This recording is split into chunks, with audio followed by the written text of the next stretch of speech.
Bienvenidos a nuestro tercer capítulo y en esto vamos a hablar de un tema súper mega interesante que muchas preguntas nos hicieron y lo vamos a tratar desde un nivel emocional y también médico. Vamos a hablar sobre el tabaco y para eso tenemos dos especialistas, hermanas, amigas, compañeras, y para eso la voy a dejar a cada una para que se puedan presentar, empezando por Urania.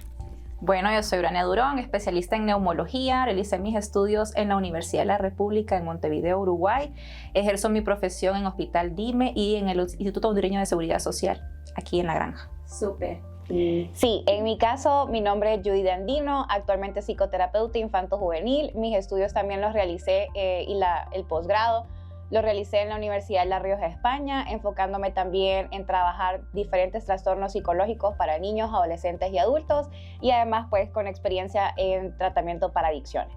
Súper, ahí abajo ustedes van a ver como la cuenta de cada una para que puedan seguirlas y seguir con este contenido.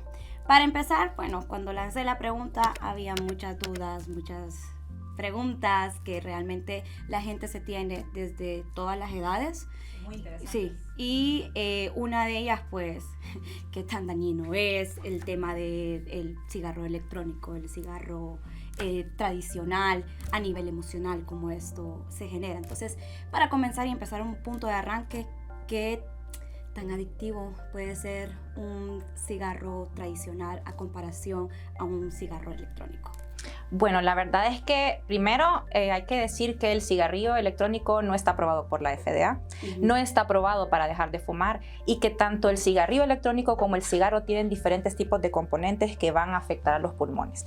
El cigarrillo electrónico por su parte tiene lo que serían los aceites especiales que tienen diferentes tipos de tóxicos, polietilenglicol, glicerina, que estos al hacer la combustión se inhalan, llegan a los pulmones y pueden causar dos puntos importantes. Uno es la neumonitis lipoidea, o sea, la inflamación de las vías respiratorias y que se aloja lo que es grasa. Y en el otro es la bronquiolitis obliterante, que es la obstrucción grave a las vías respiratorias pequeñas y que a largo plazo lo que puede dar es mortalidad o irreversibilidad de los pulmones, o sea, que puede llegar a trasplante de pulmón. Que aquí toca un poco más las enfermedades crónicas, que también se toca a nivel psicológico. ¿Qué enfermedades crónicas me puede generar este? Sí, en este caso pues una enfermedad crónica por el abuso del tabaco o el abuso del vape, lo que puede generar son trastornos de ataques de pánico, trastornos de ansiedad, incluso los trastornos de estrés, en las peores situaciones depresión, incluso suicidio, por el mal manejo a la dependencia del consumo del tabaco, porque he tenido bastantes pacientes que están tan ansiosos y caja tras caja, tras caja, tras caja, o he visto gente que solo es la sensación de encender un cigarro y ni siquiera se lo han terminado de consumir y ya lo están botando y están encendiendo otro, ¿verdad? Incluso también he visto pacientes que se arrancan los uñeros, se lastiman, se llegan las manos por el producto de la ansiedad. Entonces sí, generalmente ese son el tipo de enfermedades con trastorno psicológico derivados a eso, y aparte también tiene un componente psicológico, o sea, hay un contexto de trasfondo. En algunos pacientes sí, consumen bastante tabaco y vape y desarrollan depresión, ansiedad o un mal manejo de sus emociones, pero también llevan de la mano pues, sus problemas emocionales personales. Por ejemplo, problemas con su familia, divorcios, separaciones, violencias, relaciones tóxicas. Y uno de los mayores índices para desarrollar ese tipo de malestares es que tengan ese malestar afectivo. Esa es la mayor prevalencia para que puedan desencadenar el uso de un tabaco o el uso de un vape. Y algunas veces en general pues uno siempre hace el apoyo principal como médico cuando llega a primera instancia. Yo he tenido pacientes que pueden tener años fumando y que llevan su enfermedad respiratoria ya como tal, o el que realmente sí quiere dejar de fumar. Entonces se le pregunta cuál es el componente, qué trae atrás todo, y se ve que de repente cuando empezamos a querer dejar de fumar le empezamos a decir cuántos cigarrillos se fuma, desde hace cuántos años, y también cómo quisiera dejar de fumar. La otra parte es, estos pacientes cuando uno les pregunta, ¿quiere que se le derive? Ellos dicen, no. Entonces ahí es un poquito más difícil el abordaje, pero cuando dicen sí, entonces le preguntamos, el número de cigarrillos que usted fuma, cuántos son a conciencia o cuántos son a inconsciencia, por lo que decía la licenciada. Entonces, lo primero es, los conscientes son los que vamos a trabajar, los inconscientes son los que tienen que dejar. Y después hacemos otro tipo de terapias que vamos a hablar más adelante, pero sí es importante decirle a la población de que a conciencia es importante saber cuántos son los que fuman y de esos los más importantes para que esos son los que empecemos a trabajar hasta reducción. No es que vamos a dejar todo de un solo, sino que vamos a ir con ayuda de varias cosas que no solo van a ser solo terapia, sino que el abordaje más integral con todo. Aquí, bueno, recuerdo que tenemos un amigo en común que nos hizo una pregunta y él decía, ¿cómo puedo? Porque la adicción es muy grande y es como, no imposible, pero sí es algo difícil para la persona que lo está consumiendo. ¿Cuál sería como esta forma o este hábito que debe de empezar esta persona en el caso que quisiera dejarlo? Muy bien. Uno es aceptar que sí quiere, porque es bien difícil un paciente que no quiere dejar de fumar. Y lo otro son la terapia cognitivo-conductual, o sea, que nos ayudamos, es algo multidisciplinario. La parte nutricional también, si de repente necesita apoyo, primero lo hacemos con la terapia cognitivo-conductual y luego las terapias de reemplazo nicotínico. Significa que como el cigarro es altamente adictivo, entonces la nicotina es lo que tenemos que desensibilizar y existen chicles y parches de nicotina a una dosificación específica que se muerden los chicles, que no son chicles convencionales, sino son de liberación prolongada de nicotina, y luego los parches que se van a hacer semanalmente, tienen una dosificación específica y que se pueden conseguir, y luego de eso, sí, con la terapia cognitivo-conductual, con el aporte, todo lo demás, incluso ejercicio físico, la parte emocional ya tratada, el abordaje más allá de que no solo es el cigarro, ¿por qué está fumando realmente? Entonces después, si no podemos, hacemos derivación en general, pero normalmente esa es la PACES. Y el control con neumología siempre es de 1 a 3 meses, siempre hay que vigilar de que ese paciente sí fumó, solo es para dejar de fumar y no tiene ningún tipo de enfermedad, pues solo es ese paso. Pero si ya tiene enfermedades obstructivas, entonces sí es necesario el apoyo de neumología con broncodilatadores, hacer un diagnóstico, una radiografía de pulmones, ver si tiene obstrucción de vías respiratorias con un estudio de soplar que se llama espirometría, y ahí vamos a hacer un tratamiento específico mixto. Súper. ¿Cómo esto se complementa a nivel emocional? Sí, en este caso, pues la doctora Urania mencionaba algo muy interesante, y yo lo que recomiendo a los pacientes antes de que comiencen a dejar el tema de la adicción, por ejemplo, del tabaco o el vape, es que yo siempre les digo, es importante que caminen de la mano con la ayuda profesional, porque como usted mencionó, es bastante complejo, difícil, el paciente no quiere sentir esa sensación de la abstinencia porque sienten que se vuelven locos. Así me lo han descrito. Me siento loco, no puedo respirar, siento que me hace falta algo, la sensación placebo, que es lo que hablábamos de la nicotina, es lo que genera lo del tabaco. Es como el mismo comportamiento, vaya, en mi caso. Yo el café lo necesito todas las mañanas porque si no, o sea, es como esa misma adicción en la forma de poder consumir el cigarro. Lo que conlleva también, porque realmente el paciente cuando quiere dejar de fumar, algunas veces ya ha dejado de fumar y dice, pero es que yo siento ansiedad, se me aprieta el pecho, tengo dolor de cabeza, me sudan las manos y todo lo que conlleva, me dan dolores de cabeza, pero lo positivo de dejar de fumar es que bastante ayuda en la parte sistémica, o sea, mejora la frecuencia cardíaca, mejora la presión arterial. Hay muchas cosas en un trasfondo de dejar de fumar, que no solo es el dejar de fumar, sino toda la parte psicológica y la parte del cuerpo que mejora, eso es de bastante ayuda para esos pacientes. ¿Cómo poder concientizar? Porque, vaya, la gente que fuma, con solo la cajita del cigarrillo ya salen las imágenes de lo que te puede hacer, el daño que te puede producir. Lo escuchamos, cómo es el cambio de los pulmones, estar consumiendo bastante, pero ¿cómo podemos concientizar sobre este tema? No sé quién de las dos quisiera. Sí, en este caso, pues yo me he fijado, porque me gusta salir bastante, y me he fijado en los establecimientos que ahora se han sumado a poner incluso como rótulos. Entonces ahora lo que hacen ciertas compañías o empresas o restaurantes es limitar al consumidor, valga la redundancia, a consumir este tipo de tabaco o el vape en ciertos establecimientos. Entonces siento que eso también los limita a este tipo de personas, pero lo que hace es que usted ve afuera del parqueo aquel montón de personas, siempre buscan una opción, o se van a encerrar los carros y ahí pues hacen lo que ellos quieren. Entonces siento yo que las campañas ayudan bastante. Yo me recuerdo que incluso en el colegio nosotros nos llevaron a una persona, a un señor que se había quedado sin voz y andaba hasta un aparatito por el mismo producto que le había dado cáncer. Creo que no me acuerdo si era cáncer. Cáncer de laringe. Y es que pasa eso, que algunas veces el paciente cree que por usar vapes o solo fumar ocasionalmente o socialmente, entre comillas, porque pasa eso, no va a causar ningún tipo de afectación y realmente a largo plazo estos pacientes pueden tener bronquitis repetidas, obstrucción de vías respiratorias, que ahorita realmente, como siempre le digo al joven, ahorita no lo va a ver, lo va a ver más a largo plazo. ¿Y qué pasa con ambos? Que realmente estos tóxicos que tienen un montón de sustancias malignas, lo que va a originar el riesgo de cáncer. Entonces ya de por sí ya está en la literatura dada que paciente que fumó o usa vapes a largo plazo puede desencadenar cualquier tipo de cáncer, principalmente el de pulmón. Pero imagínense en laringe. Yo ya tuve casos justo en esta semana. Se han desarrollado bastantes antecedentes de cáncer de pulmón por el hecho de la frecuencia de fumar y uno de ellos es de laringe. Tienen la lesión en las cuerdas vocales o afectación más allá y de repente aparecen con lesiones pulmonares o masas que hay que tomar biopsia y salen positivos por malignidad. Imagínense eso.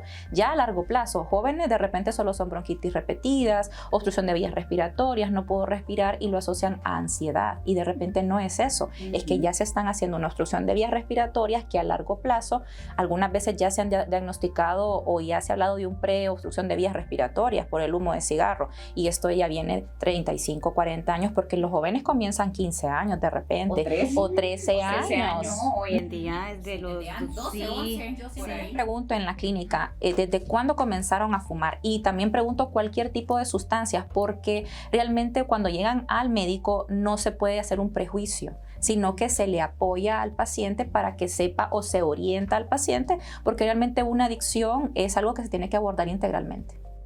Sí, y aquí, bueno, para las personas que no lo consumimos, yo desconocía, y hasta ahorita que me puse como a estudiar de este tema, por ejemplo, el vapor, aunque yo no lo consuma, con que una persona lo esté haciendo, esto también me afecta. O sea, ¿por qué realmente pasa esto? Bueno, el humo en general cuando entra a los pulmones, en general ya sea por inhalarlo o por aspirarlo, cambian lo que son las bolsitas, que son los alvéolos que nos ayudan a respirar. Estas bolsitas cambian en tamaño, en forma, se inflaman, se llenan de moco y esto a largo plazo lo que hace es que obstruya las vías respiratorias. Entonces, de forma tanto pasiva como inhalada en general, el cigarro puede producir problemas. Yo tengo familiares que de repente no llega el paciente como tal el que fumó, sino que llega la hija o llega la esposa por tantos años y me dice, mi esposo no ha dejado de fumar, fuma en el baño, pero yo voy al baño, doctora, y deja todo lleno de humo. Entonces, o fuma en el patio, pero yo algunas veces lo acompaño, me tomo algo con él, un café o algo en la tarde y él está fumando. Y creen de que por estar en el entorno externo o el aire libre, si el cigarro está al lado y se está inhalando, siempre tiene los mismos efectos adversos de no fumar. Incluso se ve hasta en los restaurantes, ¿no? Por eso es que hay bastante gente que dice, sale y ve que hay un montón de gente vapeando, fumando, mejor prefieren adentro. Yo siento que otra de las conciencias que podríamos hacer es conocer y exponernos a validar ese tipo de experiencias de gente que ha pasado por ese tipo de cáncer, por el consumir tabaco, cigarro. Llevar este tipo de personas a este tipo de empresas, centros educativos, ayuda mucho para crear conciencia, exponer incluso hasta a los jóvenes que conozcan esta situación. Y otra que también nos ha ayudado muchísimo es la sensibilización. Es decir, yo hago eso en terapia. Cuando he tenido pacientes que quizás no quieren dejar la adicción, hay una técnica que uno les muestra como una serie de fotografías de cómo la peor fotografía. Sí, esa es la confrontación y bueno, hay varios pacientes que han dejado ese tema de dejar de fumar porque dicen, no quiero ver mis pulmones así en tanto tiempo. Entonces, claro, se friquean un poco y dicen, no, son radicales y cortan. Pero hay otros que realmente a pesar de tomar conciencia, a pesar de saber cuáles son las causas y los síntomas, pues lo siguen haciendo. A pesar de eso ya lo saben. Siempre dicen, yo creo que la gente se queda con el tema de, igual me voy a morir. Sí. Y igual no es una droga, ¿verdad? Porque solo es tabaco, pero igual daña, o sea, igual hace un daño. Entonces yo creo que se quedan en ese término de comodidad y lo invalidan tanto, pero sí es dañino. O sea, si lo vemos así, es dañino. En este caso, vaya, a mí me pasa. Yo tengo una persona, un familiar cerca mío, que ay, que estimo demasiado. Entonces yo lo que hago cuando veo a esa persona con su cajita de cigarros o la veo ahí descuidada, yo lo que hago es que la agarro y le escondo la boto para que no la... Pero me decían a mí, es más dañino que lo hagas porque la persona siempre lo va a buscar. O sea, entonces, ¿cómo uno puede dar apoyo a este tipo de personas? Sí, para empezar, yo antes de que, y porque me han llegado pacientes que no tienen nada, quizás como algo psicológico, pero sí les ha afectado porque están con esa persona que tanto quieren. Puede ser, yo tengo una paciente en la actualidad que ella va por su papá. Pues su papá, aparte de ingerir alcohol, pues fuma y hace un montón de cosas, y ella la ha dañado de una forma en la que ella pues se ha tratado de meter en el tratamiento. Ella lo lleva a clínicas, a internarse, el papá se les pierde, o sea, es bien complejo. Y lo que hemos tratado de trabajar es, una, que hagan terapia familiar, porque no solamente ella es la afectada, la mamá, las hermanas también. Dos, la colocación de límites. Y la gente piensa como, puchica, pero ¿cómo vas a dejar a un ser querido que tanto querés que se siga dañando? Pero eso ya no está al control de nosotros. Lamentablemente es una palabra muy fuerte. Y yo les digo, si es una persona adulta, si es una persona que no quiere ayuda, si es una persona que ya has hablado con ella y más aún es muy consciente y no quiere seguir aceptando esa ayuda, entonces ya no le ponemos límite a la persona, me pongo límite yo.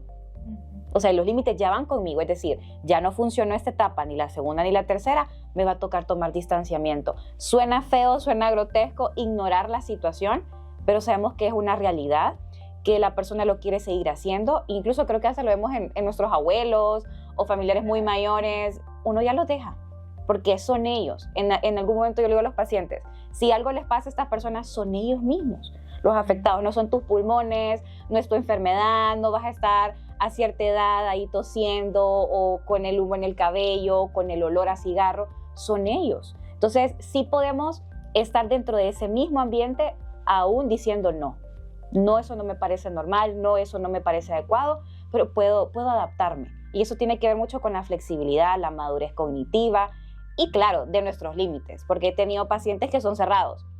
O sea, no quiero ni siquiera estar ahí, ni siquiera estar presente cuando esa persona lo haga. Ok, entonces retírate, para que no nos haga daño. Sí, eso, bueno, a mí me pasó que con esta persona yo siempre tenía la costumbre de escondérselo o algo así. Ya después, como que uno entra de, es cierto, no puedo estar controlando. Policía, ¿no? Ajá, sí. Y ya después tenía amigos también que lo hacían, pero ya ellos como, ¿puedo fumar delante de vos? Aunque yo quisiera decir que no, obviamente no es algo que yo deba delimitar a los demás. Y me encanta esa pregunta. De hecho, se debería normalizar cuando se haga esa pregunta y normalicen también el hecho de decir, fíjate que no quiero que fumes acá. Sí. O sea, de decir, no, fíjate que me molesta, a mí en lo particular me molesta el olor. Entonces, cuando la gente me ha preguntado si mejor aquí no, mejor retírate, o mejor me retiro yo y me avisas y terminas y listo. Pero es muy importante, sí, pero hay que normalizarlo porque la incomodidad no es de la persona, es de nosotros. Así es. Sí, entonces el límite, volvemos al punto, lo coloco yo, no a la persona, porque no podemos controlar las acciones, los pensamientos ni las emociones de los demás y son externos a nosotros. Entonces lo único que podemos controlar es, me incomoda, es mi malestar, me muevo, me quito, ¿qué pasa? ¿Verdad? De la forma en como lo queramos ver. Ahora, sí, vaya, en este caso yo que no lo consumo, pero la presión social siempre lo hace uno como, no, solo probarlo o algo así. Si yo hago como esta entrada al vape, por ejemplo, y digo, sí, una que yo pruebe no hace daño, que abriendo esto, ¿qué tan adictivo se puede volver? Con solo probarlo una vez. Con solo probarlo una vez, no es que sea adictivo, simplemente ya es el hecho de la moda, ¿no? Uh-huh. De decir, como ya mi amigo lo hace, yo lo voy a hacer. Algunas veces puede ser que más bien tengan más efectos secundarios a la inhalación, porque produce tos, puede producir dolor de cabeza, pero ya con respecto a la adicción requiere de un buen tiempo, ya más que todo a unos 3 meses. Y frecuencia. No sé si la licenciada me podrá decir sobre eso, pero realmente nosotros le decimos, una vez que lo prueben, no es que eso abre ventana a no solo a probar cigarro, sino a probar otras drogas Esa es la otra y pregunta otras que tenía. cosas O sea, específicamente. ¿qué daba a que yo pueda darle solamente cavidad a una adicción? O sea, ¿cuántas más vendrían? Una adicción viene a dar a muchas inhaladas, ¿verdad? Ya sea cocaína, ya sea marihuana. Y con respecto a la marihuana, sin armar un tabú o algo desde el punto de vista científico, allá hay estudios específicos que se han hecho en Estados Unidos y en Uruguay, donde yo estuve, donde se habla del efecto, si es igual el del tabaco con respecto a la marihuana. Y se ha visto en estudios que sí, que realmente como los cigarros traen un filtro específico, es un poquito menos riesgoso, pero casi es igual que la marihuana, porque produce esa combustión y esas sustancias inhalantes que van directamente al pulmón, y no es el efecto del cannabis realmente, sino es el efecto que hace la combustión, el humo y lo demás en los pulmones, como les hablé, del remodelado, de la inflamación y lo demás, que eso no es reversible. ¿Son peores los compuestos que trae un vape? Trae bastantes sustancias específicas, y realmente el miedo que se tiene con respecto al cigarro es que el cigarro se puede fumar y a largo plazo da algo específico, pero el vape tiene tantas cosas. Perdón, había una que leí que era la glicerina, que ahí es como el humo del cine y eso que afecta en mayor cantidad el estar consumiéndolo, porque creo que es el vape el único que lo trae. Glicerina y polietilenglicol, que es tóxico. Entonces el polietilenglicol y todas las sustancias químicas de combustión, eso se aloja en el pulmón, y como decía anteriormente, llevar a una bronquiolitis obliterante, que eso es sumamente raro. Antes la bronquiolitis se miraba con poca frecuencia por procesos infecciosos. Hay ciertos ítems para la bronquiolitis obliterante, pero ahora se ve por los tóxicos, y el principal es el vape, que trae esos tóxicos. Vemos personas que han perdido sus pulmones a una edad remota. O sea, imagínense de 25, 30 años que ya tenga un fallo en los pulmones, o de repente hacemos un estudio de soplar y vemos que la capacidad pulmonar ya no es la misma, sino que del 100% que tenemos, que estamos vigorosos con los pulmones, de repente tenemos uno de 25 años con un 35% de los pulmones, que ya con 35 o menos ya es para trasplante pulmonar, porque esos pulmones no van a mejorar, o con oxígeno. Realmente los vapes casi no se ve mucho esas campañas, pero debería de hacerse esas campañas. Incluso nosotros en neumología, casualmente aquí en Honduras no ha pasado, pero ha visto el estallido de los vapes en la boca. Entonces imagínense todos los riesgos, porque eso es una reconstrucción. Hay lesiones que van al cerebro por el estallido del vape, y ya hay casos, pueden investigarlo en la literatura, de que sí, el vape tiene bastante daño a los pulmones. Esas partículas de glicerina de lo que hablábamos llevan a alojarse adentro de los pulmones y causan grasa dentro de los pulmones, y eso lleva a largo plazo a bronquitis repetidas, y esa grasa no sale. Lo que se inhala, siempre le digo al paciente, hace cambios de remodelado y eso no sale. Se puede uno desensibilizar a la nicotina, pero eso no sale, y el paciente no va a mejorar si años de exposición se ve el índice tabáquico con respecto al número de años, y eso es un índice paquete de años que lo decimos nosotros. Si es altamente el tabaquista altamente intenso, entonces ya se sabe que tiene unos riesgos mayores de problemas pulmonares. Tanto ya en juventud, ya se pueden ver en unos 15 años, si fumó a los 15 años, 13, y de forma intensa, y a los 30 se van a ver cambios. Creo que hay tal vez la mala información, o tal vez como el poco conocimiento, porque yo puedo sentar a alguien que fuma un montón de cigarros y le puedo decir toda la información, y que te vas a morir y que te va a pasar esto, pero creo que aún la gente como que no lo capta, no lo orienta, no lo percibe. Eso es lo que hablábamos con la doctora Urania. Bueno, incluso ayer y hoy, yo le decía, hay estudios incluso hasta científicos que se han hecho con población, adolescentes y adultos, donde les exponen cuáles son las consecuencias, cuáles pueden ser las enfermedades que puedes desarrollar, los fallecimientos, etcétera, y las personas son muy conscientes. La verdad que los índices más altos son de conciencia, pero tiene que ver un factor que uno, pues no quieren hacerlo. Hay gente que es muy cerrada y dice no, me gusta porque le encuentro placer, me relaja, me saca de mis problemas, me lleva a otro mundo, cuando realmente solo es el momento, pues. Y también está la otra población que sí lo disfruta, o sea que sí le gusta por pasión, lo probaron por primera vez y me gustó. Y está también el otro contexto que es más social. Entonces, en la parte psicológica al menos, no hay un solo contexto derivado al tema de porque tiene depresión, entonces fijo fuma. No, para nada, simplemente hay que evaluar el contexto. He tenido bastantes pacientes que ya han tenido su diagnóstico de depresión. Depresión es uno de los más fuertes y siempre me dicen, he tratado de dejar el cigarro, pero por el tema de la marihuana. O sea, piensan que quito uno y sustituyo el otro, pero de igual forma es adicción.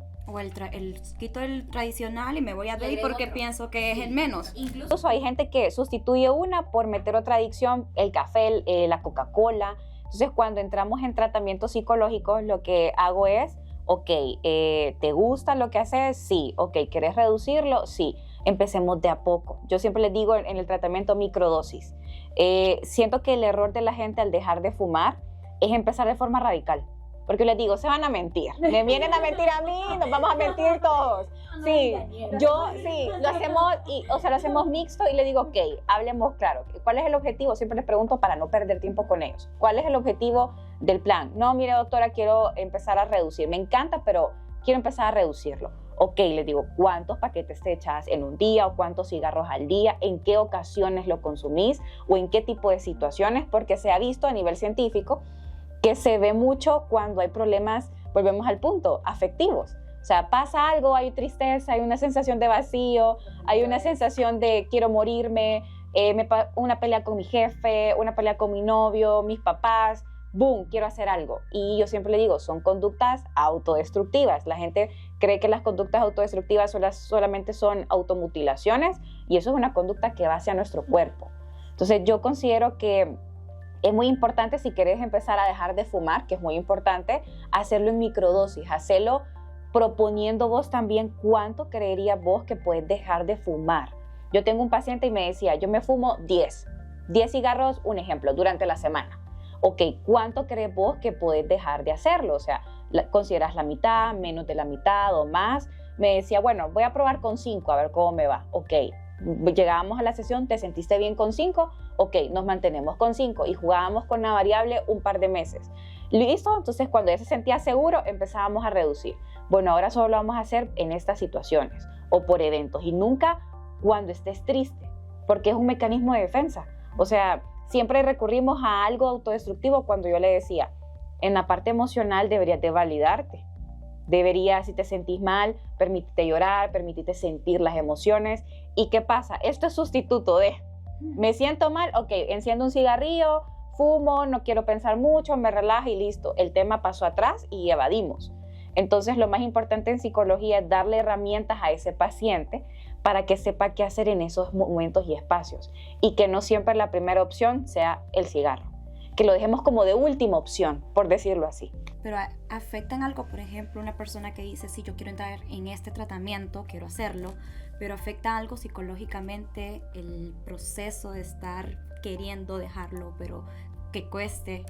Sí, la mayoría, yo siempre les digo, cuando entren en este proceso no sientan que fracasan, porque la mayoría lo piensa así, van muy bien, llevan meses limpios, así se dicen ellos, porque incluso les hago llevar como un cronograma, como un calendario visual, donde les permite a ellos saber como cuántas semanas llevan de no hacerlo. Entonces, y la mayoría me dice, ay no, la siguiente sesión, recaí, me fumé todo un paquete porque me pasó esto, y lo siento, discúlpeme, sé que le fallé. Y yo, ya es parte del tratamiento, les digo yo. O sea, obviamente nunca me adelanto a decirles va a haber recaída, me gusta más cuando llegan y me dicen hay recaída, y les digo, es normal, es parte de, porque lo están dejando. Y yo siempre les digo, y no justificación, ¿cuánto tiempo lo han llevado fumando? Y me dicen, doctora, llevo casi toda mi vida, llevo desde los 13 años. Entonces, ¿cómo creen ustedes que lo van a dejar así? Bastante normal la recaída. Pasa igual con la gente que consume sustancias alcohólicas, o sea, son los que más recaen también. Y es parte del proceso, solamente que traten de no hacerlo tan seguido, les digo yo, o sea, tampoco a cada rato, pero sí buscar una estrategia y una herramienta para resolver el problema y que volvemos al punto, no siempre sea el tabaco o el vape. Incluso creo que la importancia de poder hablarlo a alguien cercano, porque porque exactamente, yo estoy en un proceso pero nadie lo sabe, entonces la gente no va a respetar mi proceso. O no lo va a entender. Por eso es que en la parte psicológica, cuando llega un paciente así, les digo yo, ok, cuéntenme de su vida. Hay amigos, hay un grupo social o de la iglesia o deportivo, lo que tengan. Y si no lo tienen, creo que eso es algo bastante negativo en el tratamiento porque lo conllevan solos. Y si no, tratamos en psicología de ver en qué los metemos o en qué se pueden incluir para no que toda la presión no sobrecaiga, como dicen, en uno, aunque es de uno, sinceramente. Pero estas redes de apoyo nos pueden funcionar. Entonces, sí es importante que si hay confianza con nuestra familia y que si nuestra familia sabe que consumimos, se lo tenemos que comentar para que en algún momento estas personas nos ayuden a salir de las recaídas, ¿verdad? Siempre y cuando la familia también reciba terapia, porque hay familias que se sobrecargan mucho ese rol. Porque él volvió a fumar, ya recayó y se sienten controladores. Entonces, no manejarlo de una forma obsesiva, simplemente estar presentes, pues. Sí, y aquí, bueno, un punto que yo estaba leyendo era de que la mayoría de adulto mayor lo que termina haciendo es como masticando el tabaco. Uh-huh. Porque o sea, como que cronológicamente van cambiando la forma de consumir el tabaco. Uh-huh. ¿Por qué sucede esta cronología de...? Bueno, algunas veces lo hacen como mixto primero, ¿verdad? O lo pueden hacer porque quieren, entre comillas, dejar de fumar, o ya lo mascaban.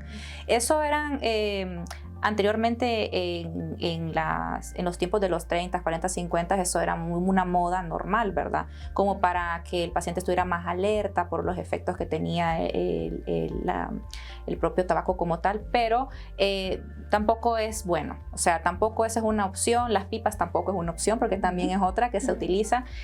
El mascar o masticar, como dicen, el tabaco a largo plazo puede dar cáncer de lengua, cáncer de laringe, o sea, hay muchas cosas, de glándulas salivales también, o sea, son muchas cosas de efectos asociados. Lo del mascar, lo que es tabaco, se ha visto más en personas mayores que en jóvenes, uh-huh. Pero sí es algo de que a largo plazo puede dar un montón de efectos asociados, principalmente lo que es cáncer por la sustancia como tal que trae. Parte de qué otras enfermedades, aparte de la que ya conocemos, que es el cáncer, porque leía también que puede que la mujer no pueda tener hijos, no pueda concebir hijos. ¿Qué otras enfermedades puede afectar al estar consumiendo el cigarro? Bueno, con respecto a eso de las mujeres, ¿no? Sí. Muchas veces la embarazada fuma. Y eso es muy importante, que puede dar riesgo de parto pretérmino, o sea, de que el bebé nazca antes de tiempo o que de repente nazca con bajo peso o prematuridad. Otra cosa importante es que puede causar obstrucción de vías respiratorias por el humo de cigarro en pacientes ya mayores, entre los 45, 50 años ya puede empezar a haber una obstrucción de vías respiratorias. Otra cosa es, como habíamos hablado, el cáncer de pulmón como tal, lesiones en el pulmón, que de repente no solo es cáncer de pulmón, puede haber cáncer de esófago, cáncer de mama y cáncer de próstata en pacientes masculinos. Y lo último es la parte cardiovascular. Está asociada íntimamente con hipertensión arterial, con problemas de arritmias y de problemas de cardiopatía isquémica, insuficiencias cardíacas, o sea, que tiene amplias cosas por dar, más negativas que positivas el cigarro. Súper, bueno, el tema es súper mega amplio, van a quedar todavía muchas dudas. Podemos hacer una parte 2, pero para cerrar me gustaría que cada una diera un dato importante o un consejo que le quisiera dar a todas las personas que nos están viendo. Sí, en mi caso, pues ahí me gustaría comentar que eso es un dato importante. Cuando entren en este tipo de tratamientos, sí visualizarse que no solamente van a estar con neumología, con el área de psicología. Nosotros también como psicólogos podemos remitir, si hay necesidad de un tema de farmacología, hacemos remisión al área de psiquiatría y la verdad que nos apoyan muy bien. Y no solamente a esta área, pueden también visitar al área de nutrición y odontología. ¿Por qué estas dos áreas?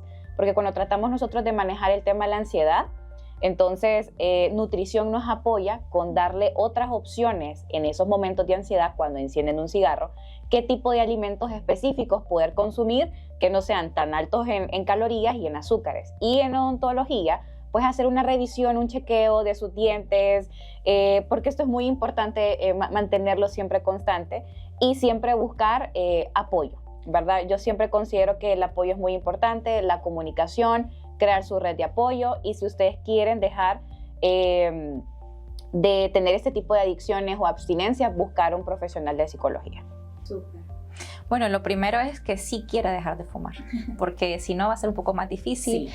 El apoyo es primero el que capta en general puede ser el personal de psicología, o sea, o en realidad neumología, porque llegan a neumología para saber qué pueden hacer o realmente ver cómo está la función de sus pulmones, que les da un poco de miedo al respecto o porque han tenido bronquitis repetidas. Entonces, el apoyo con el especialista en neumología para hacer estudio de soplar, que se llama espirometría y radiografía de tórax, que tengan un buen apoyo nutricional y tengan una parte de estilo de vida saludable, o sea, que tengan un deporte, una actividad física que los pueda ayudar. Y lo último es el apoyo familiar, ¿verdad? El apoyo familiar es muy importante y en general no automedicarse, porque realmente puede venir cualquier tipo de sustancia, tome este tecito, haga esto, y realmente necesita el apoyo que sea multidisciplinario e integral. Literalmente es todo un tratamiento, y por eso queremos realizar un pequeño sorteo durante este mes, y vamos a rifar una cita con la neumóloga y una cita con la psicóloga. Para participar, la mecánica es: número 1, debe de seguirnos en nuestras cuentas de Spotify como Zona FA, y la otra es que nos tienen que enviar qué fue lo que más les interesó en este podcast al 9420-1505. Y bueno, les agradezco millones por habernos acompañado. Seguramente va a haber una segunda parte, porque sí, el tiempo literalmente va muy rápido, y yo sé que hay muchas dudas que quedaron también, pero para cualquier información ellas las pueden buscar en sus redes sociales, y les agradecemos por este espacio. Les esperamos en el siguiente.